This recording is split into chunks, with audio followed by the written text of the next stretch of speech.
quiet quitting, tipping grievances, and liberal lunacy on full display by Charlemagne the fraud. This ain't your mama's podcast. It's the Chico de Manuel Show. Let's get it.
You know, I was working, what was it, yesterday? Oh, yeah, by the way, I'm firing up. You should too.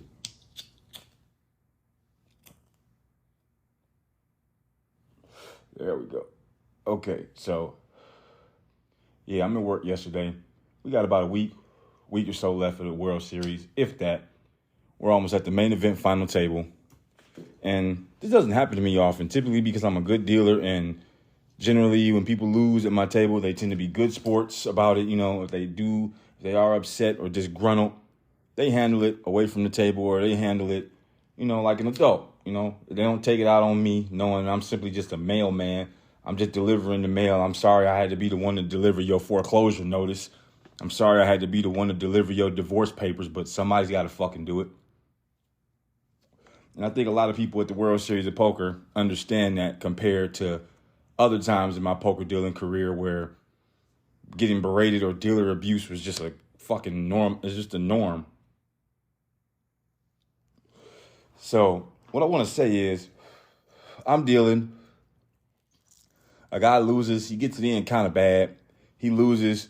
And his parting comment was something along the lines of, man, I just can't get over this piece of shit poker room and these piece of shit dealers. And it's like, I've been doing this shit 13, 14 years. Like, I look at that shit as just a weak, immature guy, or like, I don't even take it seriously most of the time. Most of them are cool people. It's just, losing is upsetting. Losing is very upsetting. Hell, I was just playing cards at Resort World, and I fucking turned a boat with sixes, and a guy rivers me with a boat with eights and fucking snaps me off for my whole stack. And I'm just like, fuck, man, these sixes again? Like, god damn, when am I going to get over this hump? And it's like, I wasn't particularly mad at the guy. I was mad at the outcome. You know, and I'm allowed to be mad at the outcome. But I wasn't going to let that outcome, which I was completely aware was possible and could happen, derail my whole gambling stint, you know? Gambling's supposed to be fun, okay? And I know losing isn't fun in any regard. If you're fucking playing competitive cornhole or darts, or you were fucking running a race or whatever, you don't want to lose. Nobody wants to lose, because losing doesn't come with bragging rights. And bragging rights are a uniquely annoying kind of right to have, you know, because it's you're gloating about prior exerted dominance or victory over somebody, and like, it's unchangeable, and people definitely don't want to relive their losses. I understand that.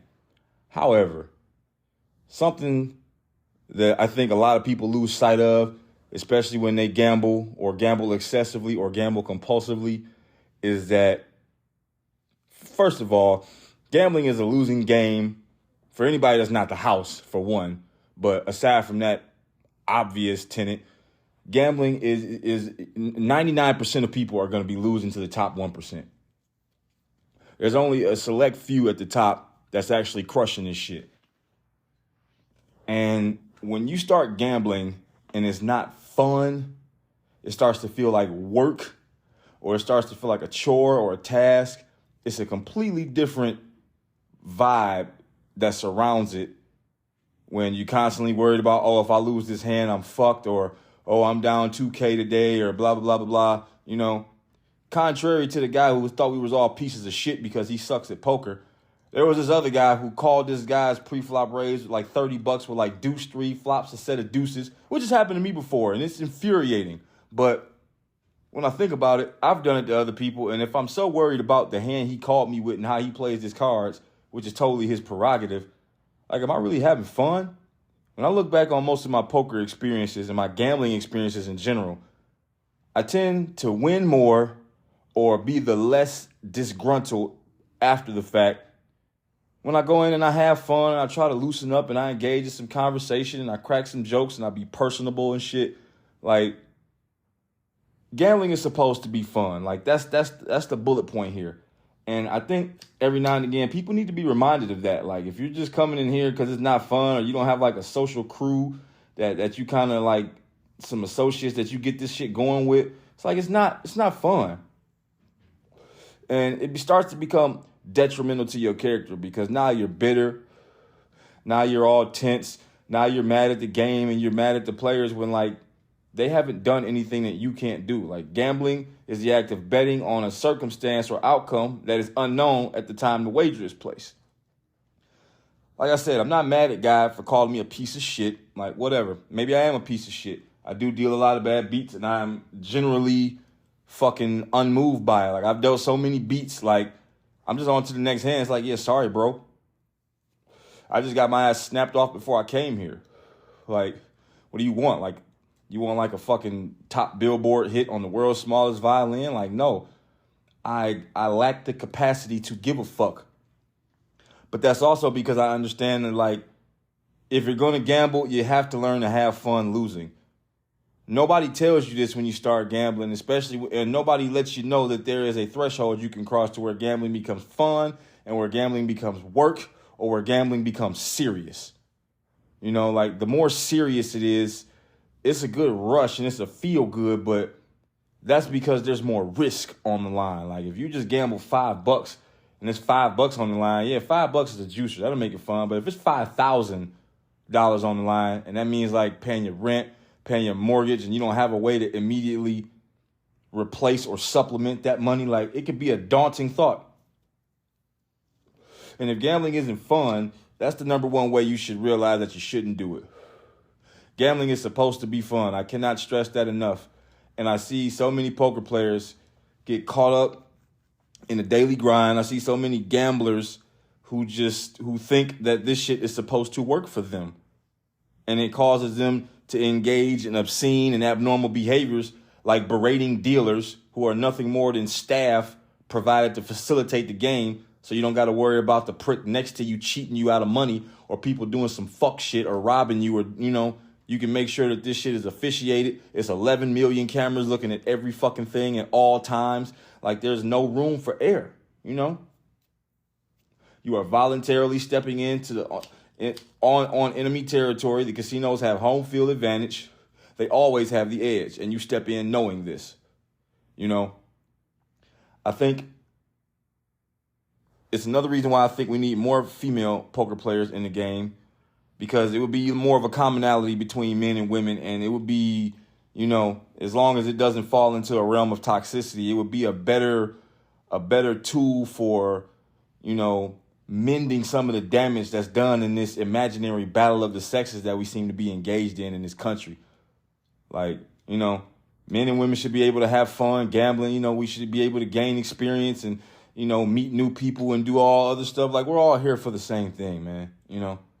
And today I gambled my ass off. I gambled from like 9 in the morning to about 3 in the afternoon, 2:30, 3 in the afternoon. I was playing craps. I played a little blackjack. I played some poker. I rode the swings. I went up and down, and I was fortunate enough to come out ahead. You know, I had to dig a little deep, but it was just nice and refreshing to see, like, even though I've been, because I was thinking, like, I'm dealing and I'm hearing all this poker talk amongst players, and I'm like, why does this shit irritate me? It's like, because I'm always looking at it from a dealer perspective. And it's like, I don't really like to talk about poker because we all know about poker. I like to just have like general conversation, like we're a bunch of people, just playing this game, but we all at the table. It's a social event. Like, poker is one of the funnest games with the best odds on your money that you can get, that you can find in a casino. And you notice that the funnest games tend to have the most, like, craps got a shit ton of odds, but craps can be fun. It can also not be fun, but that's anything. I'm just saying, like, craps are one of the funnest games in the casino. I would say poker's the second funnest game, and then blackjack is third. And anything else is just fucking asinine. I don't consider slots fun anymore. They're just robbery machines lurking around and just fucking, like, fuck you out of every dollar that you got on you right now. But I digress, I just think this needs to be said. I think people need to be reminded that the reason that you're still playing this game, because a lot of these people ain't new, especially if it's World Series of Poker. I would say it's much more experienced players and new players in the field, just in general. People coming from all over the world, like it's more. Where was I going with that? It's more experienced players than it is new players. And I think I lost where I was going with that, but like, I just was playing poker today, and I just remember how fun it was, and I think that's why I was able to like go from like a stack of 200 like within a matter of an hour and a half at a pretty nitty table. I was able to grind that shit up to like 600, and it was like I was just picking my spots wisely, like I was just reading the table. I had a good eye on everything, and it's like it just felt good, man. It just felt good to get back in my element, and it was fun. And I was ready to quit if need be, but like I was still ready to risk everything. Like it was like a real healthy thing, Gambling does a lot of good. Like, it gives people hope. It funds everything, and like you never know what kind of people you'll meet doing it. And I think that message needs to be communicated to more amateur players, and like some of the experienced players just need to be reminded of it. Like, what got you into this? Yeah, that's what got you into this was the game being fun. So whatever it's turned into now, it doesn't perpetually have to be that way.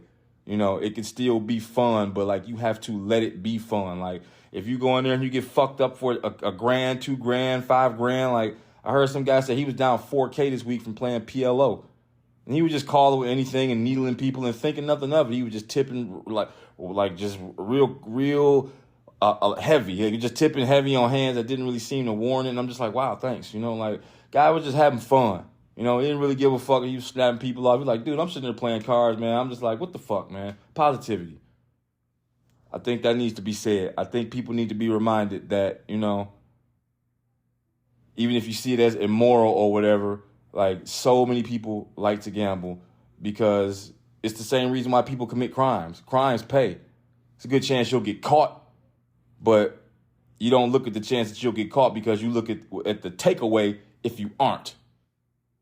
And it's the same concept that applies to gambling. Like, you look, it just, if you can manage to do it responsibly and healthily, it could change your life.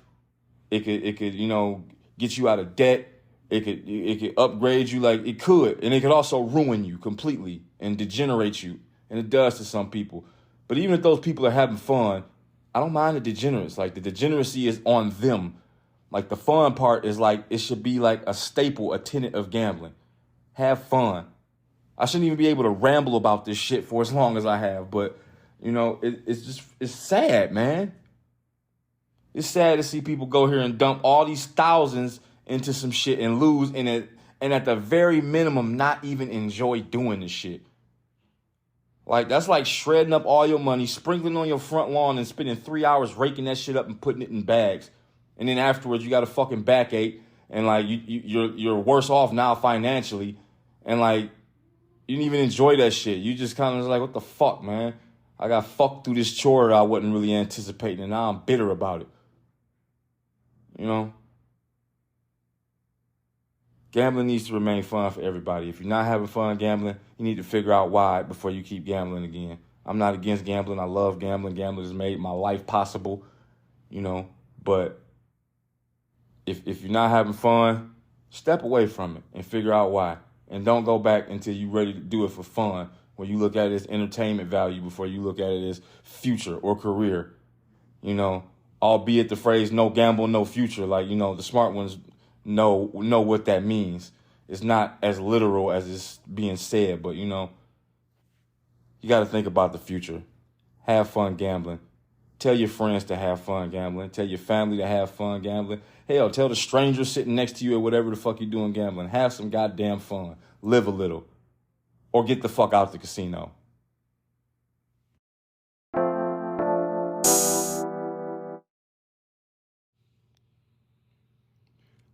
Fortune, courtesy of Yahoo Finance.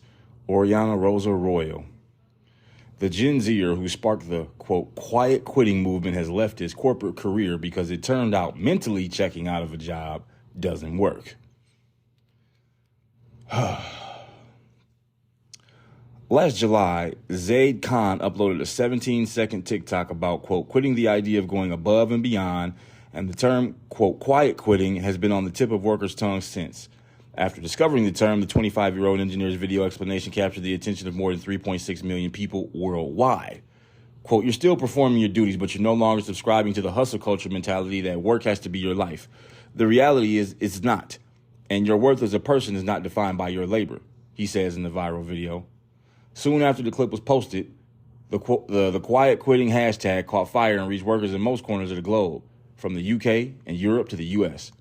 Today, over 858 million people have glazed their eyes over content using the quiet quitting hashtag on TikTok alone. But now, it looks like Khan is backtracking on the anti-capitalist slam dunk that he inadvertently made a viral sensation last summer. The novelty of quiet quitting soon wore off. I was all for the idea of withholding labor from companies who don't care about us, end quote. He said in a updated video on his TikTok channel last month. In practice, this looked like being less responsive, taking on less work, and not working full 8-hour days, but the novelty of quiet quitting soon wore off and was replaced by paranoia. Despite, by his own account, having an under-the-radar job that meant he could get away with underperforming, he found himself troubled with a, quote, looming fear that you're going to be found out and fired. This, he claims, was followed by an existential dread of, what am I actually doing with my life? Khan tried to use the energy and mental load freed from not pouring his all into his job, but into his extracurricular activities. But spending more time creating music and producing TikTok content didn't leave him feeling any more content than he was before he embarked on quiet quitting. What's more is that his team started raising suspicion about how much work he was or wasn't doing. It was then that he realized that the only way out of his career slump was out the front door. It wasn't until I made the decision to actually leave my job that I just felt this enormous weight lifted off my shoulders, he told Insider. It's a decision that I wish more people could make because I do think life is too short to be dissatisfied wherever you are. Because the reality is work does consume so many hours of our lives. The onus is on management. Since stepping away from the corporate world, Khan is now reportedly working on freelance projects, he has distanced himself from any blame that has sparked the quiet quitting movement. Quote, I learned that poor management is truly to blame for disengaged employees, Khan said in his recent video. If you don't feel like you're part of a team or in some sense connected to your work, of course you're going to be alienated. You are not the problem. What's more, new research suggests that, like Khan, thousands of workers are giving up on the idea of quiet quitting. Instead, they're turning their frustrations to management by loudly tossing in the towel. These employees take action that directly harm the organization, undercutting its goals and opposing its leaders, Gallup wrote of the trend in his 2023 State of the Global Workplace report. The story was originally featured on Fortune.com. All right, so, yeah, we read this together.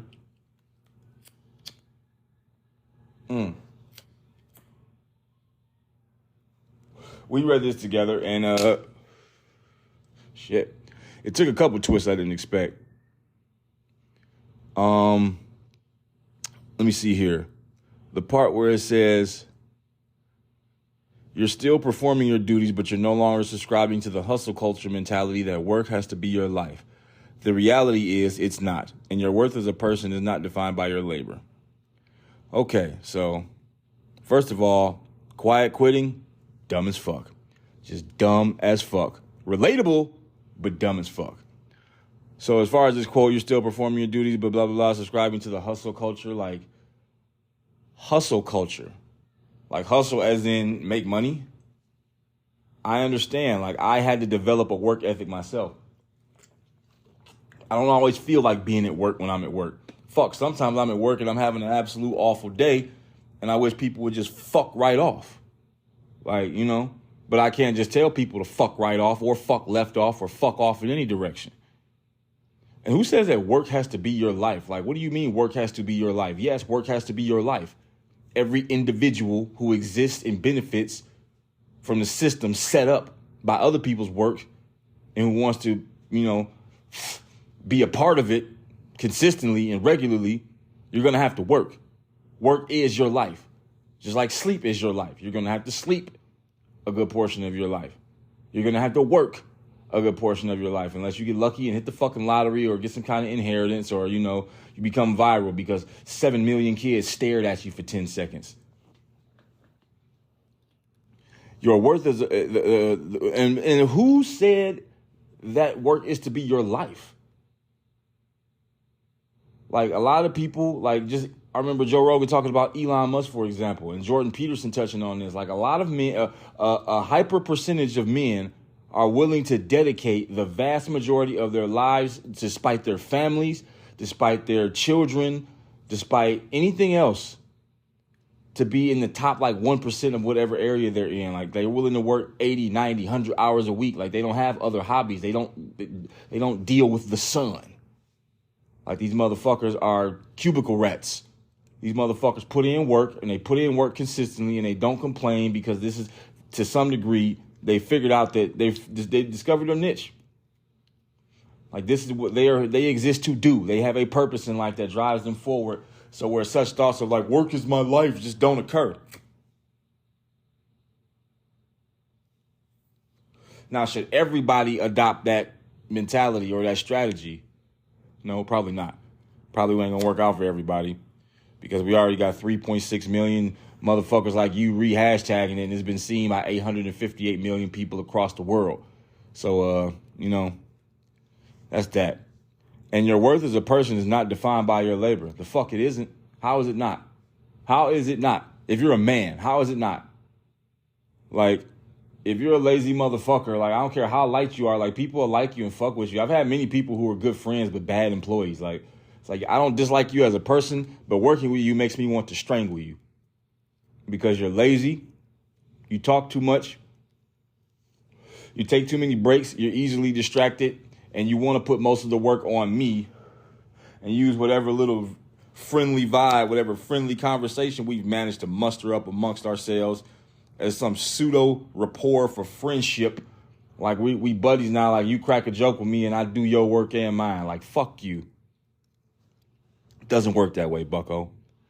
And then they say, after the clip was posted, it caught fire, but the novelty of quiet quitting soon wore off. What novelty? It was new for you to go to work and just be a bum. I guess that is new for some people, but it's not new for a lot of people. I kind of adopt this mentality as well, but my mentality is more I want to do just good enough to where they don't want to promote me, but they will gladly have me come in and perform my duty again, I'm not going to complain about shit. I'm not going to be bitching and politicking and all that shit. I'm going to come in and do my job and leave, And if I have a problem, I'm going to take it up with somebody. And if it can't be taken up, then I fucking move on. Or I find another job. He had an under-the-radar job that meant he could get away with underperforming. Found himself trouble with a looming fear that he was going to be found out and fired. Well, why do you think that is? You think that's an accident? You think you just randomly ate a pomegranate one day and now you have a looming paranoia that you're going to be found out and fired about your low productivity because of your poor attitude and your low work ethic? The fuck? Then he was followed by an existential dread of what am I actually doing with my life? And I thought he was going to turn the corner here, but he was creating music and producing TikTok content. And then his team started raising suspicion about how much work he was or wasn't doing. People started talking about his ass. Like I said, you could be a good friend but a shitty employee. And it was then that he realized the only way out of his career slump was out the front door. He knew it the whole time. He just didn't want to face it. And then yet and still, he makes the turn of events on some M. Night Shyamalan shit. The onus is on management. Poor management is truly to blame for disengaged employees. Sometimes. If you don't feel like you're part of a team or in some sense connected to your work, of course you're going to be alienated. But we never discuss why. That's true in some thread of the explanation. But to generalize that and use that as your point, I think is a bit generous and egregious, New research suggests that thousands of workers have given up on the idea of quiet quitting just like him. These employees take action that directly harm the organization, undercutting its goals and opposing its leaders. Like, your low productivity is not about how people feel. Like, motherfucker, if you walk in a pair of shoes that you've had since you were like 15 years old, and then the motherfuckers get a big giant hole in them that you can't fix, you just gonna keep wearing them bitches and like risk the damage to your foot that would otherwise be negated by having some fully functional shoes because of all the time you spent with it? No. You might have a little moment, you're gonna toss some fuckers in the garbage, go get some Skechers and get back to stepping. Like, not because you hate the shoes or you feel bad for the shoes, it's like because you need to protect your feet. Fuck how you feel about the shoes. Like, how you feel is you need to protect your feet because you need your feet. Flat out. Loudly tossing in the towel. Like, who the fuck is supposed to have to put up with this behavior because you're unsatisfied with your job? Get a new job. Like, the grass is not greener on the other side. Like, wherever the fuck you go, you're going to have to put in some work, little bitch. Like, it's just some crybaby shit, and it's an entitlement that I feel has been seeded by the advancements in convenience and social media and distancing. Like, this shit is a double-edged sword. And it's part of the reason why this motherfucker and this quiet quitting shit gained any traction. Should never have gained any traction. It should have gained ridicule to some degree. He should have articulated his point a lot better than sounding like a little whiny bitch about the fact that you got to work in life. Get over it.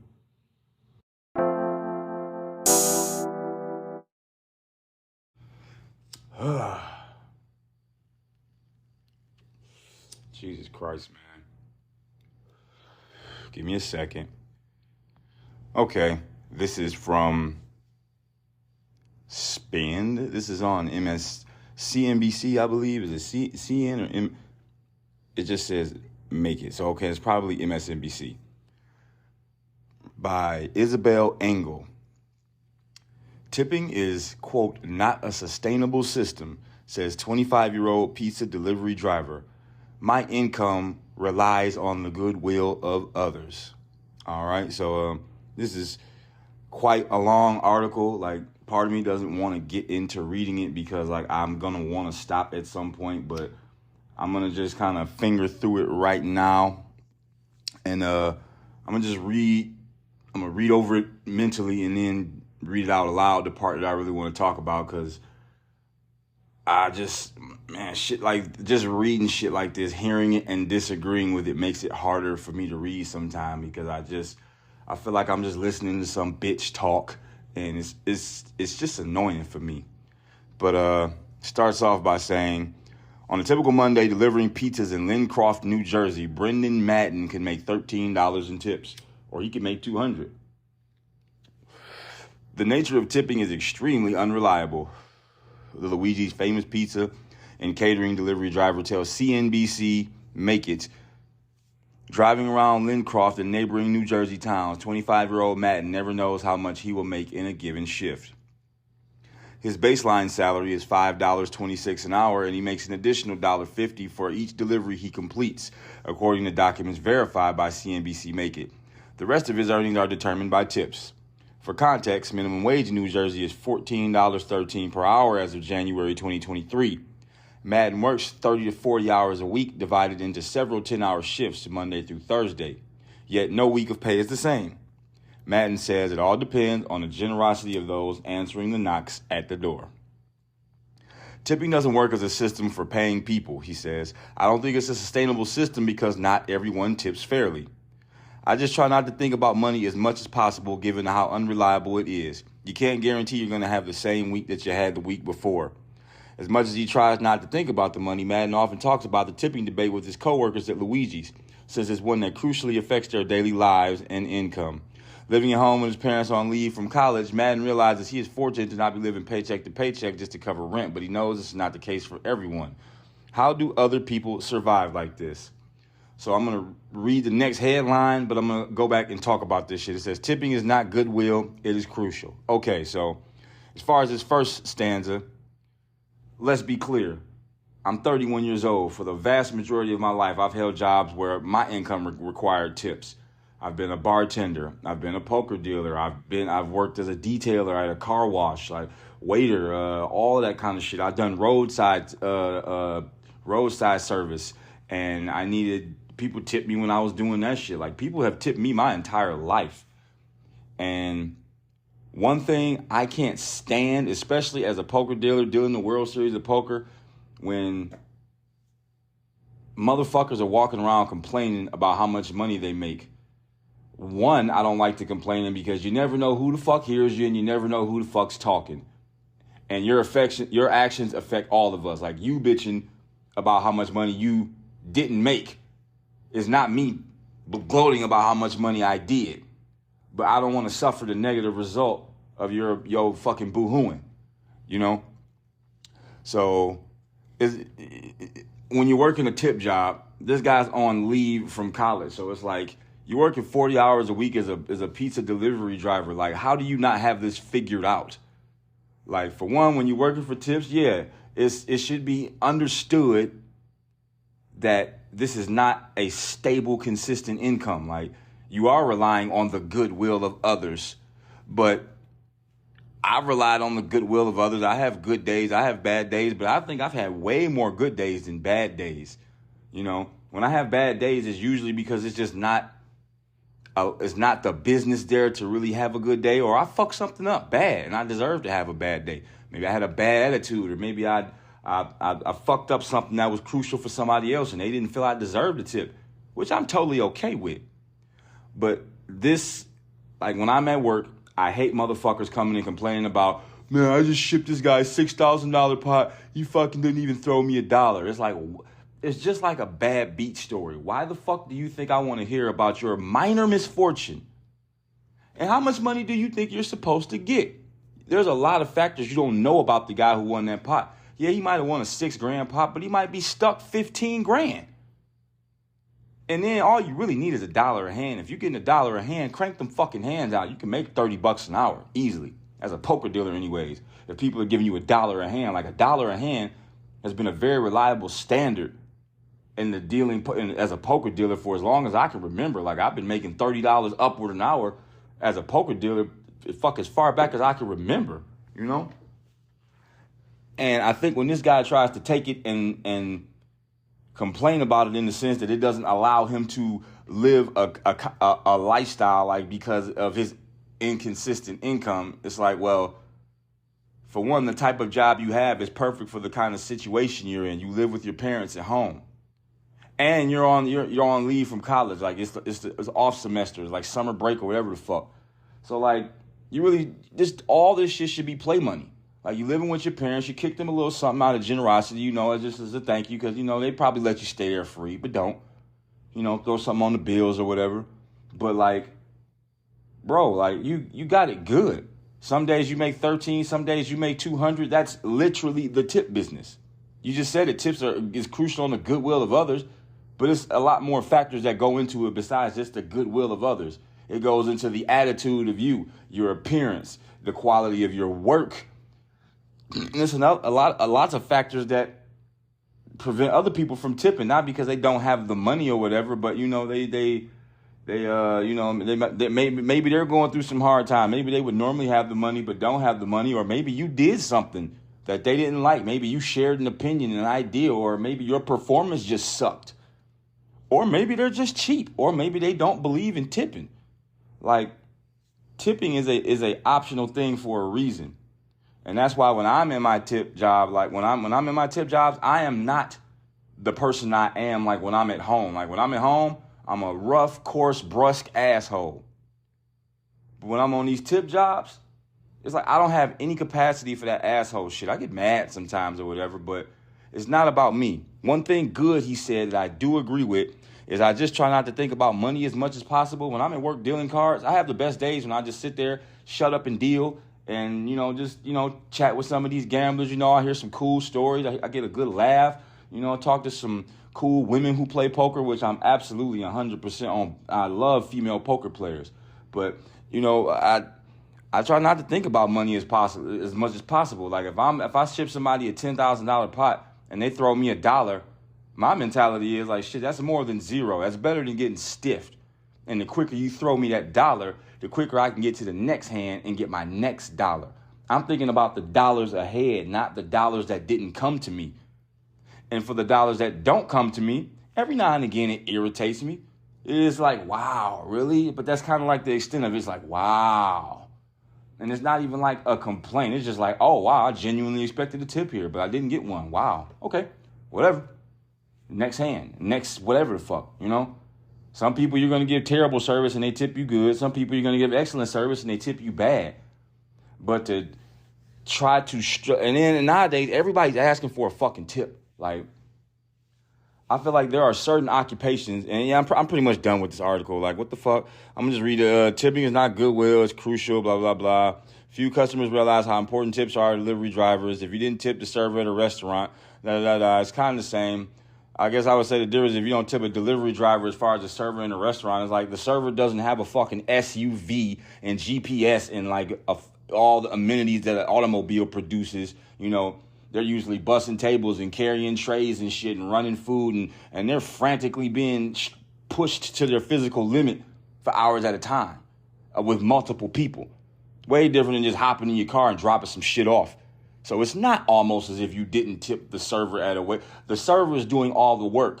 You're doing work too, but you're driving a car, which is something that I think 90% of the population is able and capable of doing.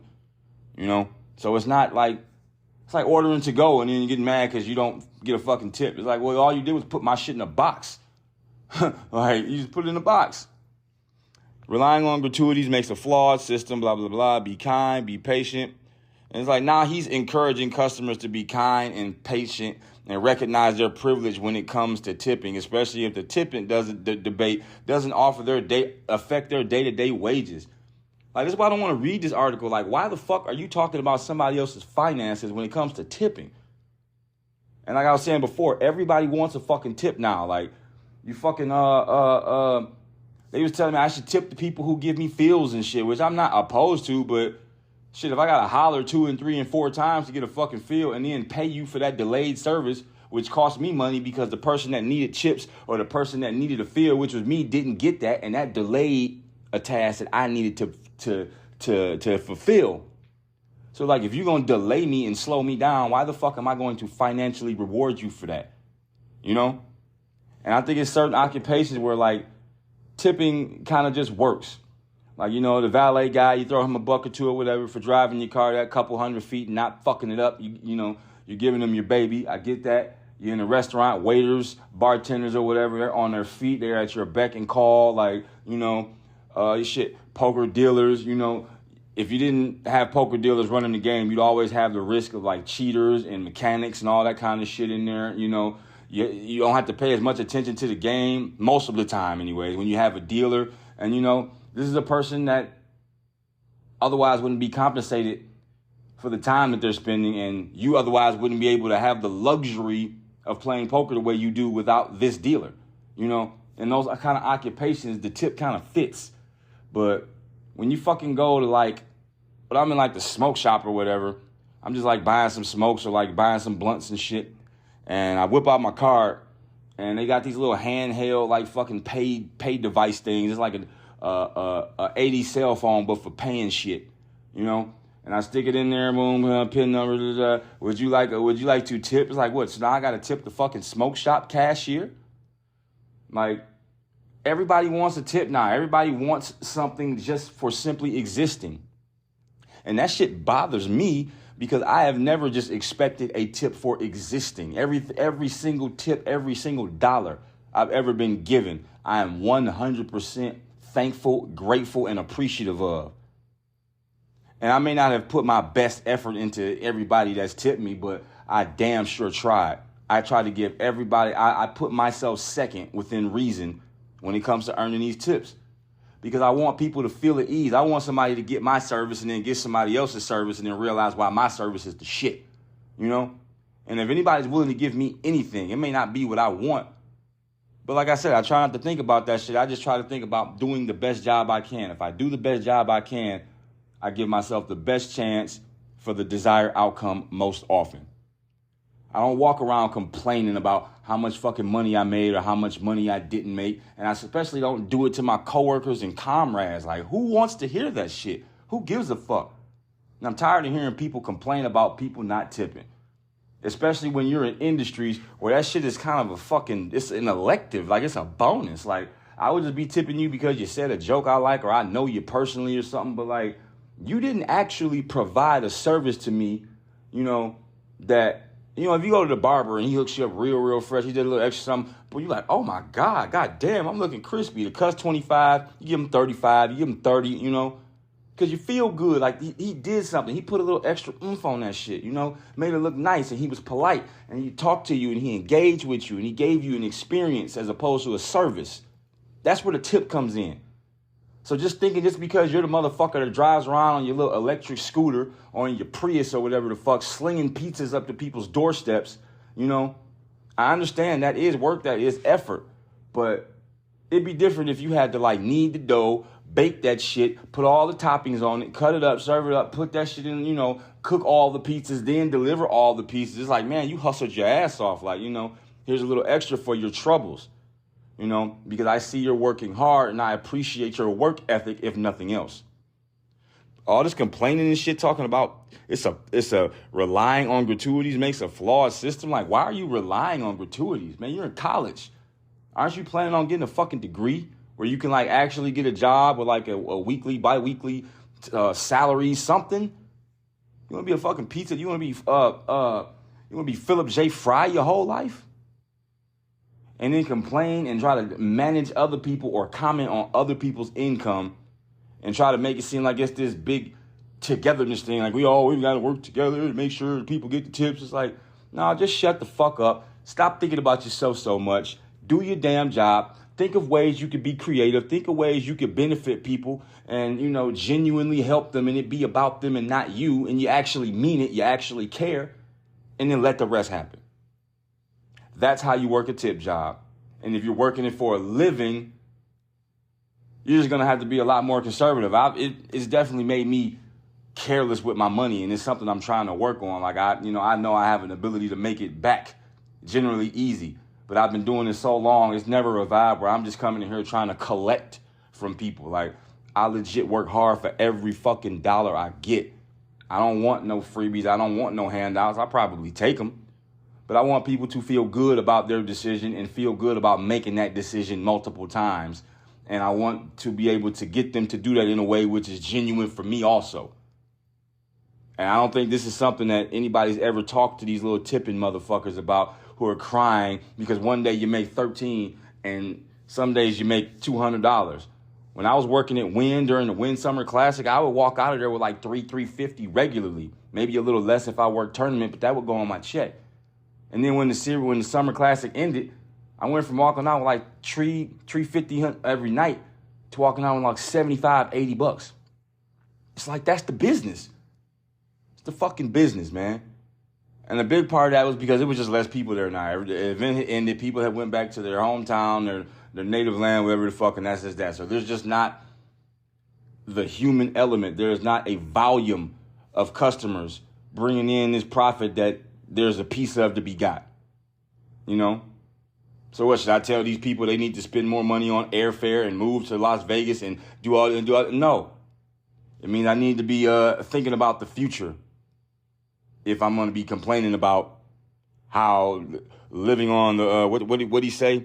How the goodwill of others is, if it's not sustainable, what's the fucking problem here? Stop trying to sustain yourself with it and stop trying to verbally just badger and bludgeon people into tipping you when all the things that used to warrant a tip are no longer present. Those things are just gone. People just want tips because they exist, because they got a heartbeat.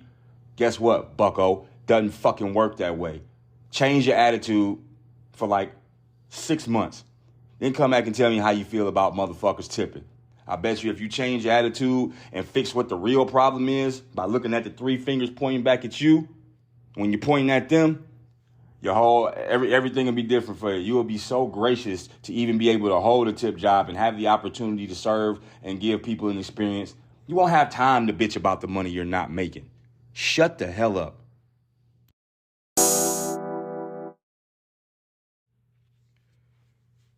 this one ain't no article.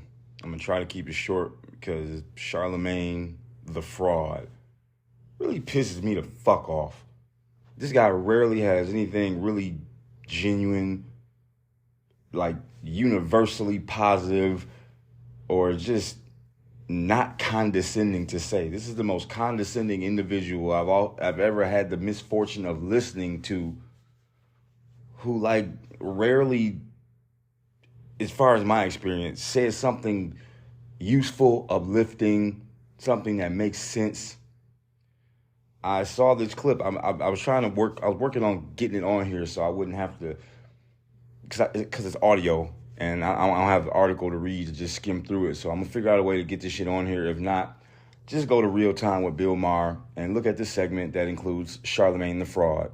And I call him Charlemagne the fraud because I don't know really what he's done besides be an overly opinionated, pretentious prick, in my opinion, to like be called a god.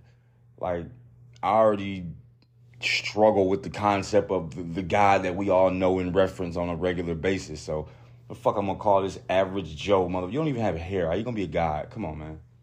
Anyway, so yeah, he was on Bill Maher and they were talking about the reparations that people are getting from. I think it started in California. The reparations that people are getting for slavery. And to summarize what he said, or the gist of what he was saying in the best way that I can, he's basically saying there's a debt owed. Like, my ancestors were put through slavery, and the best way to repair that is, with cash. He said he thinks he should get a check. Even though he's already famous, he should get a check. Because he's 97% West African from Charleston, South Carolina, blah, blah, blah. What the fuck? And Bill Maher even acknowledged it. Like, but you as in you, the person that's making these laughable claims, you haven't actually went through slavery. He's like, yeah, but I'm a descendant of slavery. Okay, so what? If you a descendant of a lottery winner, should that mean you should never be broke for the rest of your life? What if your predecessor blows all the fucking cash? You gonna say he was wrong because nobody stepped in and taught him how to manage his money and budget and spend correctly? No, you're just gonna be a broke bitch. I really don't. He was on there saying things like they spend $17 trillion on an F-35 fighter jet. America needs to look at black people like those fighter jets because, we built this country. And I don't disagree fully with that statement as much as I just outright question it. Like, what the hell do you mean we built this country? Like, the infrastructure, the culture, like, what do you mean we built this country? Who is we? Like, this is a flavor of that radical, Afrocentric, like, extra pro-black shit. And I've never really been on board with it because it's doubling down on a fucking double standard. Like, it's basically do unto others, but the thing that others have done unto you has not actually been done unto you in your lifetime, just people who are responsible for you being here. Now, even when I just say that, I automatically think those people are way stronger than the person you are now because they went through it, got through it, kept their bloodline going to bring your entitled crybaby ass in here to say you need money and give it to the poor and disenfranchised. Like, if giving poor people money, like, solved the problem of poverty, like, there would be fucking poverty payroll pass-out centers littered across the earth. God damn it. Like, being poor is only a curse to those people so entitled that they could not see themselves. They don't think it could be them. Like, you don't think you could be poor. You don't think you could end up on the street. You think you're in some unspoken realm where things of that magnitude are not, you're not capable of experiencing events of that magnitude, like homelessness or being assaulted or being burglarized or fucking just, or being poor. Like, you don't think that shit can happen to you. But it fucking can. And it probably should. Because a lot of these motherfuckers have never went through adversity, but they've been parroting down all this shit that they've been hearing their parents and their elders and the lore in whatever community that they was brought up in. They just been regurgitating that shit. But it's like having all the tools to build a house. You got a saw, you got a hammer, you got nails, drills, blah, blah, blah. No blueprint. You got all the 2x4s, you got the glue, you got the wiring, but just no blueprint. So it's like, are you gonna walk around telling people you know how to build you know how to build a house? You got all the tools and shit. You got everything you need to build a house, but like you can't build it because you don't really know like how to assemble and align the tools necessary. That's what I think Charlemagne the fraud is serving a great big dose of here, and it's fucking sickening to see he's. I don't know if it's because it's directly benefiting him. But it's like, listen to the shit you're propagating. And there was another guy on the Bill Maher show. He was Frank. I don't know his last name, but, you know, he was saying if there's a debt to be paid, I'd gladly pay my debt. But it's like, is cash really going to help these people? The people that's supposed to be poor and disenfranchised? And, you know, it's poor and disenfranchised white people too, right? It's poor and disenfranchised Hispanic people. It's poor and disenfranchised Asian people. It's poor and disenfranchised Europeans. Like, it's poor and disenfranchised Austrians. It's poor and disenfranchised people every goddamn where. And another thing these people that pull this slavery shit love to do is they like to act like the United States built slavery, or like they were the only people, like they're the most recent slavery is the most important one. And it's like slavery was a very common, like, what the fuck? Like, having a cell phone in a way is kind of slavery because it's the little device. It's just not human, but it's the little device that does everything you tell it to do when you tell it to do it. And you get the perks of not having to complain. That is actually more elated to serve you as it gets to know you and your tendencies. Like, that's where we are now. I have so many problems with everything that fucking Charlemagne said. He's just asking questions like, so if it ain't the cash, what can repair it? First of all, are we ever going to evaluate what needs repairing here? Because what we're talking about repairing is a total car. Like, when you total a car, it's fucking wrecked. We're not just going to knock out some dents and get a new grill, you know, fucking rebuff and pop. No, it's fucking through. So look at that total car as the atrocities committed by white people during the slavery era, which, by the way, everyone did. So to demonize white people like they are the sole recipient and synthesizer of just all things racism, especially to black people, especially in today's day and age, it's a really ludicrous claim. Like, if you say that, you really hoeing yourself. Like, why would you ever say that? And be on a platform like Bill Maher's, and you just like, you say you can't write a check to a ghost. Why not? Now, see, the game he plays there is like, if you answer that question, why not?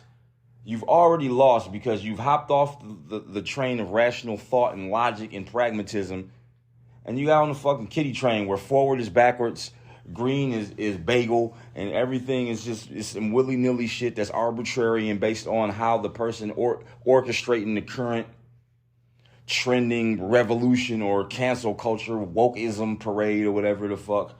It's constantly changing. You know? Black people absolutely did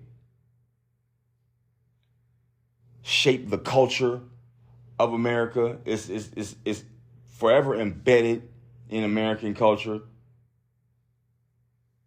But America's supposed to be the melting pot. America welcomes everybody. Like, all these people are American. And they all have poor and disenfranchised people. And they are not victims of the violent abuse or enslavement that happened to their ancestor. And it's like these people don't ever take their thinking and it's kind of like extrapolate it, even on a real minute level. Like, okay, like, so like I said, with the lottery winners. So like, if my dad wins the lottery, does that mean I win the lottery too? You know, 'cause I'm a descendant of him, and he was a lottery winner, so that means I should get some too. Nigga, he blew that money in 2 weeks. Right, but I still get some too, right? It's like everybody is looking for this just utopian paradise that's always just out of reach. Like, people are so willing to eliminate the necessary hardships, the grueling tasks which mold and shape you as the person you are, and ultimately develop and build the character that drives you and propels you through life. They want to take that away. Which I would even be cool with taking it away if you had something legitimate to put in place of it, a worthy substitute. These motherfuckers want to substitute it with hedonism, victim mindsets. Like,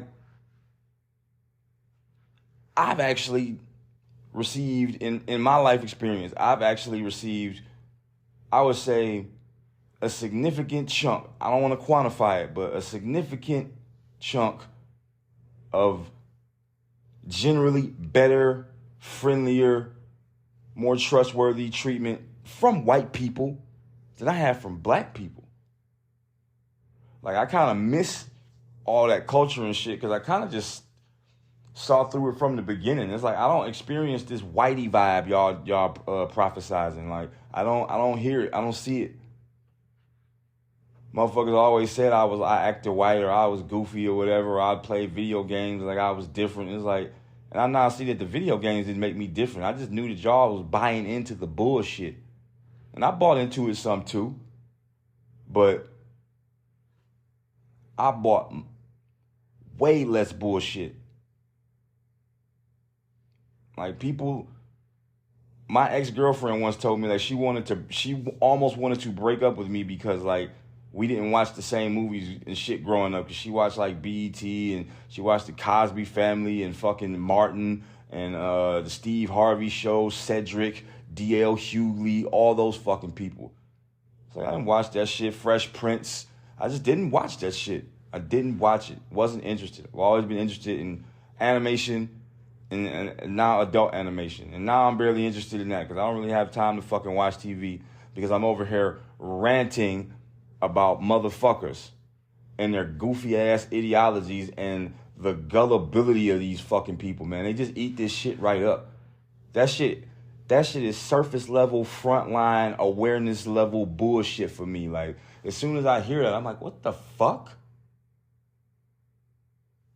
I really would like Charlemagne the Fraud to, like, elaborate on that we built this country with something detailed. Maybe, like, do a documentary on it. And when the documentary is over or something, it's like conclusively, he said nobody can dispute that. Like, just because your granddad was a stronger, much more durable and workable and useful man than your ass will ever be, just because he went through some trauma and the contemporary views of that time, you say that you try to apply the morals of the modern time into, like, ancient times. And it's like, you would not have questioned slavery if you existed during that time. It would just be a commonplace thing. You wouldn't have all these human rights groups of motherfucking running around throwing paint and soup and shit on things and blocking traffic, all this weird shit. Wouldn't have it.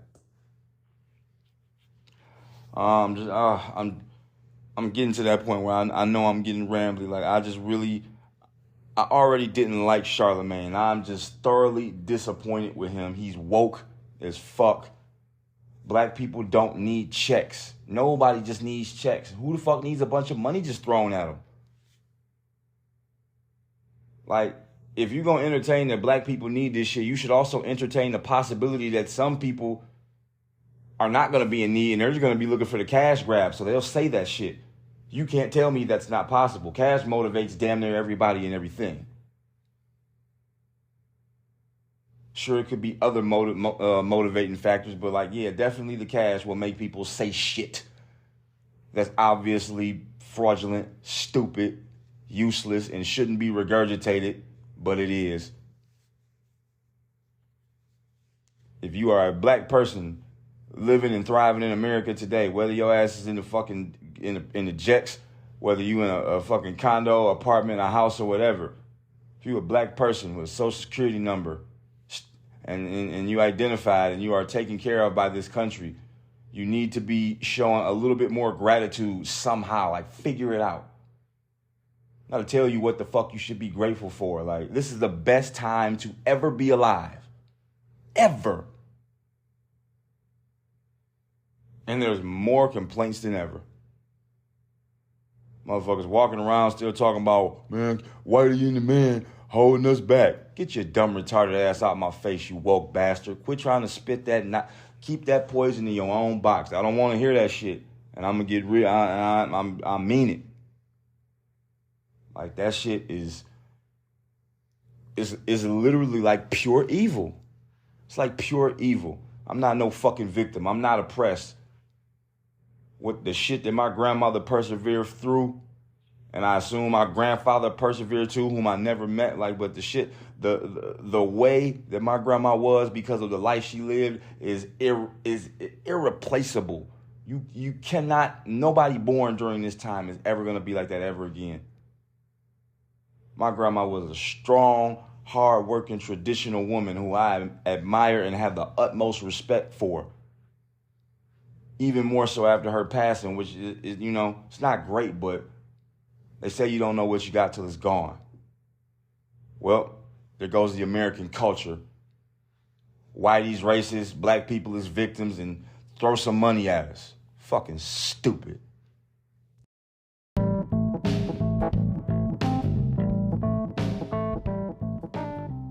How can you drop a raw egg from a height onto a concrete floor without cracking it?